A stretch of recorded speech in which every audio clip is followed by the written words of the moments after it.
Karl Konrad and welcome to Australian Immigration News, brought to you by Australian Immigration Law Services in the heart of Sydney. Now that the political battle has been fought and won by the Labor Party, we can congratulate them on their historic victory. So where is our migration program heading in Australia? I'm sure all of my viewers are eagerly anticipating a new and fresh government that will place a greater focus on fairness and permanent migration opportunities. How is Labor going to take control of this critical portfolio, and what will it mean for those here in Australia on temporary visas, for those who have already lodged their applications, and those aspiring to migrate here? Here are my predictions based upon previous public comments from members of the Labor Party and having experienced their policies on migration when they were last in power. The Labor government is acutely aware of the skill shortages facing this country and how it is limiting our economic recovery. We expect they will act swiftly as they did in power during the global financial crisis. Expect a streamlined process for skilled workers to get to Australia and utilise the skills of those who are already here. They will focus on the acute waiting times for skilled migrants who are already in the system. We have thousands of skilled migrants waiting for years for their residency visas at the time the Liberal government was crying about skills shortages. These applicants have already proved their skills in occupations the government has deemed in demand through the published occupation lists. We expect the Labor government to address the manpower needs to get these applications finalised. During the global financial crisis, the Labor government cut the red tape for student visas to get international students into the country as quickly as possible. This helped boost the economy in a time of great need, just like now. The former government's promise of getting students quickly into Australia has fallen into disarray.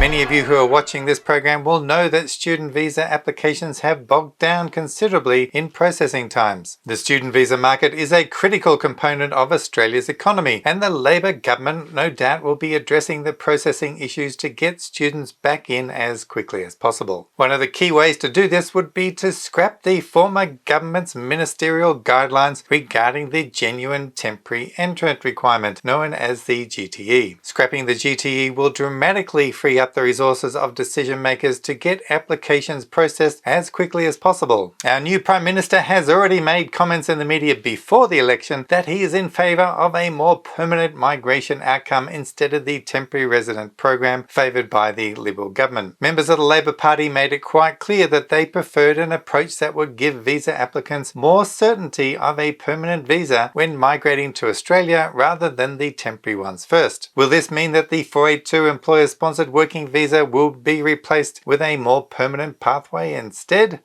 In the end, I don't think so. However, what is more likely to happen is to give certain pathways to employer-sponsored visas with shorter qualifying periods. It is possible that we could expect the Labor government to move all 482 visa occupations onto one permanent residency equal platform. This will give employers the right to sponsor every occupation on the list for permanent residency. The pathway system is likely to be extended to the farm labour visas as well, so workers who will come to Australia for certain periods or seasons will have a pathway to permanent residency. Perhaps too, for the direct entry stream of the 186 ENS visa, there will just be one occupation list to include all occupations. Overall, except for the current processing times, the 491, 190 and 189 visas has been a very successful program in targeting the skills Australia needs. It has delivered migration to regional areas such as Tasmania, which in the past always struggled to attract migrants. The 189 visa will end up with more quota, which means it may move back to a fully automated system, where the highest points and date of EOI lodgement will be the main criteria. It is likely that the states and territories will be given a higher quota to attract more migrants to their regions. The new government will no doubt increase the quotas set in by the last Liberal budget for the coming financial year. They will want to be seen as putting their own stamp on the future plans and changes and not just follow what the previous government planned. Now, Australia has become a more competitive market for those wishing to migrate here. More quota numbers do not necessarily equate to a lowering of the pass mark for the general skilled migration applications. Of course, one of the major items we will be highlighting to the new immigration minister is the unjust treatment of applicants by forcing them to remain single during the processing of their visas. In the past, the Labour government recognised the value of parents to our permanent residents and citizens. We expect the government will increase the cap on the numbers for parent migration visas to reduce the significant waiting periods back to where they used to be when Labour was last in power. Back then, it only took a couple of years for the grant of the contributing parent visas. When they were in government last time, they did not reduce or waive the contributing parent visa fees, but at least the processing times were reasonable. Let's hope it gets back to the shorter waiting times once again.